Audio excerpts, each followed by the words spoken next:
ऐतिहासिक वारसा असलेली छत्रपती शिवाजी महाराजांच्या पदस्पर्शाने व पराक्रमाने आणि आपल्या मावळ्यांच्या पराक्रमाने पावन झालेली उंबरखिंड आज आपण पाहणार आहोत। रायगड जिल्ह्यातील सुधागड तालुक्यात खोपोलीपाली रस्त्यापासून 4 किलोमीटर अंतरावर चावणी गावाच्या अलीकडे आहे ही समरभूमी उंबरखिंड।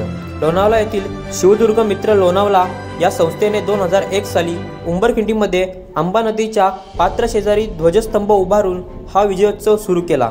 त्यानंतर दरवर्षी हा उत्सव साजरा करण्यात येतो। या विजयस्तंभाची उंची 12.5 मीटर असून स्तंभाच्या समोरील बाजूस शिवाजी महाराजांचे शस्त्रसज्ज वेशातील शिल्प आहे।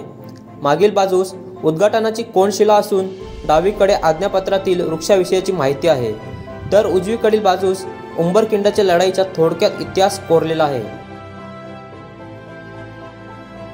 तर मित्रांनो, व्हिडिओ आवडल्यास व्हिडिओला लाईक, शेअर, कमेंट आणि सबस्क्राईब करायला विसरू नका।